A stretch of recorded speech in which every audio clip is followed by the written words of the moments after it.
this a little video so we could talk about listening prayer. I believe this is something the Holy Spirit is really tugging at all of our hearts right now to draw us closer into intimacy with Jesus. Yes. We are in a time, prophetically and in a dispensation in time that this is more important than ever. It's always important, but right now we need to know how to have that kind of listening prayer and intimacy with God. So Lindsey really burns with this. In fact, I'll give a little story about Lindsey. When I first met her was when I moved here to Houston area, and the church we both used to work at, and the pastor there told me, Lindsey, and many times we tell the story of how you were, was it 14 years old? Tell that story. About the prayer meeting? Yeah. Okay, so I was 14 or 15, and Pastor John felt that it was time to have early morning prayer meetings involving a fast at the beginning of the year, just for breakthrough in our region and revival. So we did that. We started having 5:42 a.m. prayer meetings, and me and a few other young people and other people in the congregation would come together at 5:42 in the morning and pray. And we did that for a week. But at the end of the week, I don't even know if I realized the weightiness of what I was saying to Pastor John, but I just said, he was talking about, this is the final day, and I just was like, Pastor John, we can't stop this. And he took me seriously, and that we didn't stop. But I'll tell Lindsey, when she stands up and speaks, there's an authority on this girl from a very young age that just the presence comes and just, of course, you know me, I'm always going to tell you the presence is within you and comes out, but also there's a kabod that comes down as well. And Lindsey has that gift to just nail that with the word in due season for that moment, for that people, and boom, God comes. So I think that's probably what happened, is that you were in your innocence, I think we should get, but out of that, revival. Yeah. We started having meetings where people were getting healed.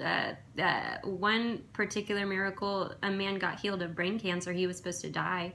That was pretty amazing. Yeah. So, and it just continued, and I feel like it still is. It's still that, from that time, it's still, in the fabric. Yes, of that church. Of that church. Yeah, exactly. And that pastor has moved on to another church. There's a new pastor that's come in, Richie, and I agree. I believe there will always and forever be a deposit within those walls. Matter has memory. Yes. And our words, are still there that we speak out. So, Lindsey's always had a heart for prayer. And I think the thing that captured me, that I said, no, we need to do a video on this, was when you said, I'm a young mother, and I'm trying to find the time, and how do I do this? Because she's really good at listening prayer. I mean, she will hear very clearly and with clarity, and that prophetic gift in her. But there is a dance. And when you said that, it brought back so many memories when I was a young mother. But I want you to talk about that for a few minutes, and then we'll get into talking about what listening prayer really is. Yeah. Well, I mean, for me right now, because I have a 1-year-old and a 2-year-old who's almost 3, but so the past few years of my life have been interesting with my relationship with the Lord, because I always had that free time, to go away, to meditate. And so what it's looked like in the recent years is doing dishes, driving in the car. Just even this morning, the Lord was reminding me, because I was like, Lord, where do I really hear you the most, and have those getaway times? And he was just showing me, you're driving in the car and your kids are in the back and they're loud. My life is so loud, like constant loud. It's when everybody goes to bed at night, I'm just like, wow. Oh, I remember those days. But it's loud, but it is also an incredible training ground, because hearing has nothing to do with volume. Right. It's an internal thing, and so he's just been showing me the places. It's in busyness. Yeah. It's in distracted living. and there's no perfect way. There's when Yeah. I say that, there's no cookie cutter. This is how it Right. happens. Exactly. I think for me also, in the my kids were already. I did that and didn't even know that's what you called it when I was a young mother. But even as the years went on, I've really learned to value retreats, personal retreats, Yes. going by myself, and just getting away and finding a place to do that in my home. And as I begin to practice, the spiritual practices of solitude and stillness and quiet.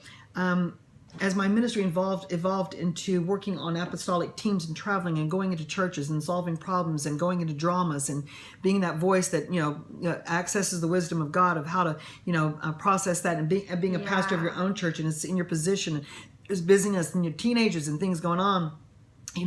What I had deposited in myself in those early years of learning how to, like for me, and I was telling Lindsey, I'm probably going to start doing more of these, like little short ones, and taking one spiritual practice for each one of these. And this is a spiritual practice, listening prayer. But one of the things that really helped me was breathing. And I would always start by breathing in and exhaling all the stress and things out and breathing God in. And I could get to where I was in a very stressful situation, and I would just smile and I would take a deep breath, and it triggers. It's how you trigger your soul and your spirit and your body to come just to line up. Yes. And I would step, and you hear me often say it, step back in my spirit and recollect myself. Recollection, that's another spiritual practice. And then I can and I always say that we live. Well, I'll tell you who said it was. Let me think of his name. He was a Quaker, and his name's left me, but I love his writings. And he said that we are a being that lives in two worlds. We have a subterranean world. That's what he referred to it as, which is our inner life, and then an external world. And you can be functioning in both worlds simultaneously at the same time. It's not something you hear us talk about now and go, well, let's do that. It's something you say, I'm going to do that and begin a journey, but it's a journey of developing that, and it's ongoing. No one just arrives. It's something we do throughout life. So what I'm saying is sometimes we don't have the luxury of just, the quiet, still solitude. That's right. But I'm telling you, if you will take those moments that you can get, Yes. and develop that when you're in busyness, loud areas. I can be in a large room in a loud area, and I can step back and find that secret place, just like that. Yeah, and the Lord is so faithful to train us in that, and I felt so lost at the beginning of this, wondering how I was gonna maintain and cultivate this relationship with the Lord, and that's silly. He's faithful, and so he, just saying, Lord, I want this. Show me where I can get that. Show me where I can move into that, where I can practice that in the middle of the distraction and the busyness. And real quick, I had a moment with the Lord. We were in worship, and they were singing that song about give me dove's eyes, give me undistracted devotion. Okay, so I'm in church, I'm worshiping the Lord, singing this song. My 2-year-old is hanging on my leg, and I've got my 1-year-old I hear she's in her father's arms. She's like saying, "Mama, Mom," and I'm singing, "Give me dove's eyes, give me." I'm like, this is real. This is really what it's like. But he's so faithful to show us the moments that are there, that are available to step into that and to find that. I feel like I want to say also, stop beating yourself up. Yes. That if that's what you're feeling, it's self-imposed. It's not God-imposed, because God right. does not do that. That's right. He draws us. He woos us. He romances us. He's not mad at us. And, he'll go, get up and try again, darling. Get up and try again, sweetie. And that we're never to give up. But, it's a journey. It's a process. So stop beating yourself up. If you say, oh, here they are talking about prayer again. Oh, I started that, and I fell miserably, and I couldn't keep my thoughts in check. And, what's the point of even trying again? Well, I'm going to say it again. It's a process. It's a journey and a process, but it's so worth it. It's so worth it. And so don't be afraid of failure. And don't be afraid of getting up, brushing yourself off, and trying again, because it's so worth it. And we need to be a people right now. We're combating unbelievable onslaught on our, of people that want pleasure, entertainment, and the sounds of life and entertainment and TV and social media and everything. We are being bombarded more than any generation before us. And so we have to contend more. Yes. I'm just going to say, we really do. We have to contend more for that inner quietness and that inner peace, and that we can captivate in the midst of busyness. Yes. And also, just like speaking to mothers, like, you are raising up the future. You're raising up the future generation. This is essential, because you find life. You find life in prayer. You find life in communion with the Lord. It's essential for you to have that. You need this. Yes. Yeah. I start with, from the day I invited Jesus to come in, really be Lord of my life, and I invited him into my home, which at the time was a party house. I had 2 little ones. I was married to a musician. It was nonstop, 24/7. I'm just going to say it: drugs and alcohol and music and from all hours and all the time. And once I invited Jesus, I said, take over. Well, he did. And he did miracles where everything shifted in my household. And he became, and is to this day, so real to me. I would set an extra place at the table for him, I would sit in the car and I'd clear my purse and things away and say, come sit next to me as we drive. And from a very young age in walking with him, I began to practice the presence of God without anyone teaching me to do that. He was real. I'd encountered miracles of his salvation and deliverance and transformation. And I love him so much for what he did and what he does and what he's still doing today. So those little things begin to be part of my rhythm in the Spirit, was talking to him and interacting with him, because he is here. He is that real to me.